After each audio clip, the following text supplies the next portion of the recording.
8-10,000 mAh ব্যাটারিযুক্ত smartphone, gaming smartphone, তার পাশাপাশি Oppo এবং Vivoর নতুন সিরিজের স্মার্টফোন আসতে চলেছে এই জুন মাসে, যেগুলোর জন্য কিনা আপনাদের অবশ্যই ওয়েট করা উচিত।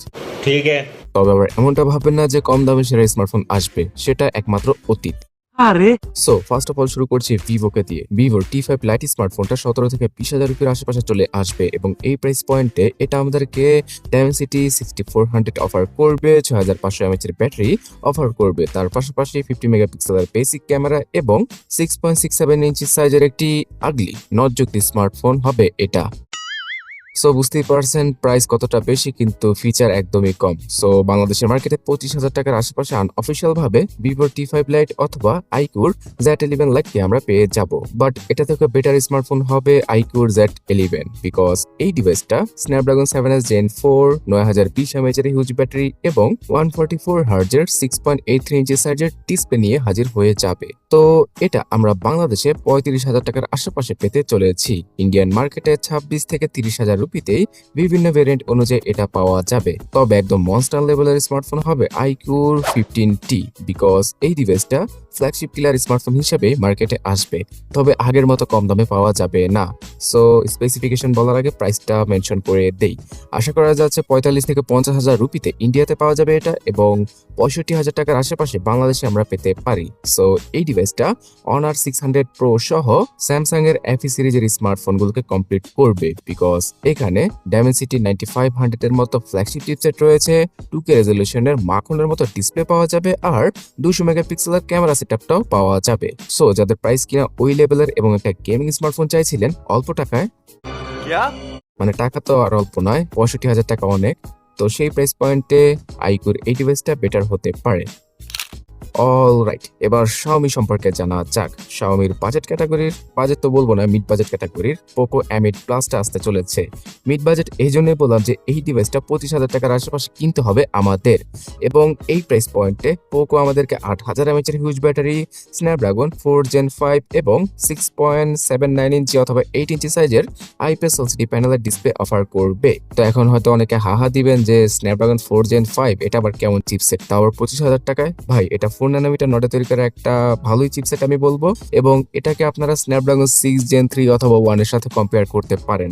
যেভাবে ফোনের প্রাইস বাড়তেছে আমার মনে হয় এটা খারাপ স্পেসিফিকেশন অফার করবে না 25,000 টাকায়। ইন্ডিয়ান মার্কেটে 18 থেকে 20,000 রুপিতে এরকম স্মার্টফোন পাওয়া যাবে। আবার আমি এটাও শুনেছি যে Redmi 16 এবং 17 নামে এই ডিভাইসটা আসতে পারে। তো যে নামে আসুক না কেন, Redmi কিন্তু তাদের Redmi Turbo 5 কে এবার গ্লোবালি নিয়ে আসছে, মানে ইন্ডিয়ান মার্কেটে নিয়ে আসছে। পোকোর নামে এটা এর আগে এসেছিল, বাট মনে হয় না যে মার্কেট কাঁপাইতে পারছে, বিকজ ফোনের প্রাইস কিন্তু ইন্ডিয়াতে অনেক বেশি। তো এই কারণে Redmi Turbo 5টা এবার ইন্ডিয়ান গ্লোবাল হিসেবে আসতে চলেছে ডাইমেনসিটি 8500 এর সাথে, যেখানে কিনা 7560 mAh এর ব্যাটারি পাওয়া যাবে, এবং এই ডিভাইসটা নাকি 30,000 রুপির আশেপাশে ইন্ডিয়াতে আসবে। সো বাংলাদেশে 40,000 টাকায় এটাকে আমরা পেতে চলেছে, যেখানে কিনা নোটিফিকেশনের প্যারা পাওয়া যাবে না, যেহেতু এটা ইন্ডিয়ান গ্লোবাল ভেরিয়েন্টের স্মার্টফোন হবে।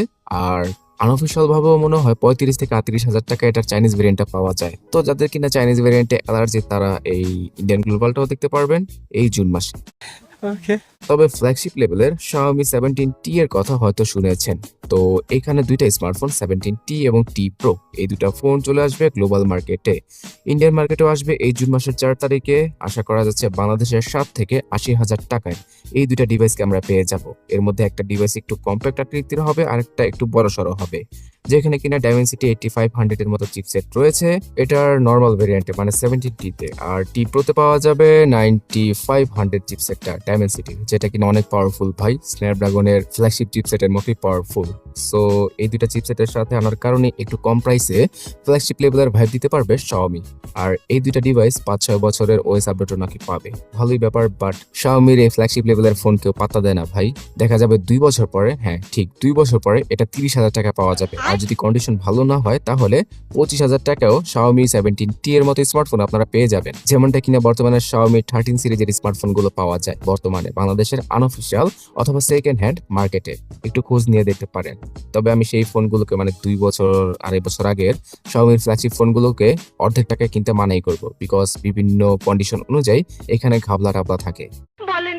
অলরাইট, এবার গেমিং ফোন সম্পর্কে জানাই। ইনফিনিক্সের GT50 Pro এটা অলরেডি কিন্তু বেশ কিছু কান্ট্রিতে লঞ্চ হয়ে গিয়েছে Dimensity 8400 এর সাথে। হ্যাঁ, এই চিপসেট নিয়ে ইনফিনিক্স দাবি করছে তারা গেমিং ফোন তৈরি করে ফেলেছে, যেমনটা কিনা এর আগের সিরিজের ফোনগুলোর ক্ষেত্রেও তারা করেছিল। এখানে ট্রিগার বাটন এবং এ রিলেটেড বাটন সহ 144 হার্জের অ্যামোলেড ডিসপ্লে, 6500 mAh এর ব্যাটারি, এই সকল ফিচার থাকবে।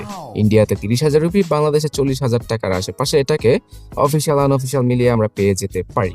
তবে এই 40,000 টাকার প্রাইস রেঞ্জে গেলে না কেউ ইনফিনিক্স টেকনোকে পাত্তা দেয় না, তখন শাওমি, রিয়েলমি অথবা ওয়ানপ্লাসই চলে যায় মানুষ। ঠিক বলেছো। তাছাড়া টেকনোরও কিন্তু দেখতে শুনতে একটা গেমিং ফোন আসবে। কোনটার কথা বলছি জানেন? পোবা 8 এর। এখানে পেছনে RGB লাইট দিয়ে দিবে তারা, মানে ডিজে লাইট দিয়ে দেবে, যেটা দেখে অনেকেই পাগল হয়ে যাবে। ফোনের ভিতরে কি আছে না আছে সেটা দেখার দরকারই নেই। হ্যাঁ গাইস, পোবা 8 স্মার্টফোনটা Dimensity 7400 চিপের সাথে আসবে। 7000 mAh এর ব্যাটারি, বেসিক লেভেলের 50 মেগাপিক্সেলের ক্যামেরা, এই সকল কিছু দিয়ে আসবে এটা। সো এটাও নাকি 30,000 রুপিতে ইন্ডিয়াতে আসবে, 40,000 টাকায় বাংলাদেশে পাওয়া যাবে। সো পুরো ভিডিওটা দেখে হয়তো আপনাদের এক্সাইটমেন্ট অনেকটা কমে যাচ্ছে ভাই, বিকজ কি ফোন আসছে, মানে ভালোই লাগছে না। গত 2 বছর আগেও তো ফোনের মধ্যে কত ভ্যারাইটিস ছিল, স্পেশাল কত কিছু ছিল, প্রাইসও কম ছিল, বাট এগুলো সবই অতীত।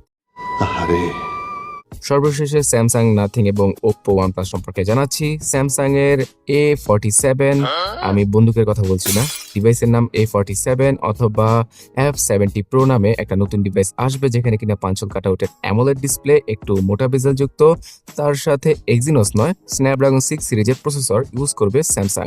আশা করা যাচ্ছে 6 Gen 4 অথবা 3 এর সাথে আসতে পারে এই ফোনটা, যেখানে কিনা অন্যান্য সকল চাইনিজ কোম্পানি বাজেট থেকে মিড বাজেট ক্যাটাগরিতে মিডিয়াটেককে ছাড়তে পারছে না, সেখানে স্যামসাং নিজের ঘরের এক্সিনোসকে বাদ দিয়ে স্ন্যাপড্রাগনের 6 সিরিজের সাথে যাওয়ার প্ল্যান করেছে। এই ডিভাইসটা 30,000 টাকা কি 35,000 টাকায় বাংলাদেশের মার্কেটে পাওয়া যেতে পারে 5500 mAh এর ব্যাটারির সাথে, আর ক্যামেরাটা হবে 50 মেগাপিক্সেলের, মোটামুটি লেভেলের ভালো ক্যামেরা। আসলে TSMC স্যামসাং এর জন্য এখন আর চিপসেট বেশি একটা বানিয়ে দিতে পারছে না এবং দাম অনেক বেশি, তাই স্যামসাং স্ন্যাপড্রাগনের হাত ধরেছে।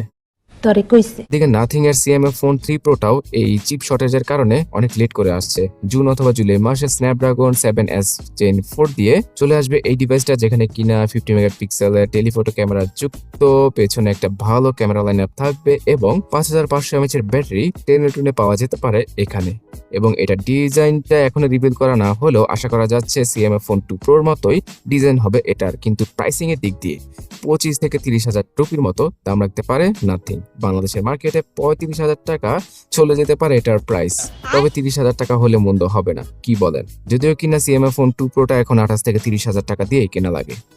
আর এদিকে ওপ্পো এবং ভিভো 2 মাস পার হয়ে গেছে না, তাদের র্যানো এবং বি সিরিজের নতুন স্মার্টফোনও মার্কেটে চলে এসেছে অলরেডি ভাই। চায়নাতে ওপ্পোর 16 সিরিজের 16 Pro, 16 Pro মিনি এবং 16টা চলে এসেছে। সেই আগের মতো স্পেসিফিকেশন Dimensity 8500, 9500 এই সকল প্রসেসরের সাথে এই ফোনগুলো পাওয়া যাবে। ক্যামেরার দিক দিয়ে ফিটফাট এই ফোনগুলোতে প্রাইসিং অনেক বেশি রাখে ওপ্পো। তার পাশাপাশি ভিভোর S সিরিজের ফোন, মানে নতুন ফোন লঞ্চ হয়ে গিয়েছে এবং এই ফোনগুলোই ইন্ডিয়া অথবা গ্লোবাল মার্কেটে V80 এলিট নামে চলে আসবে।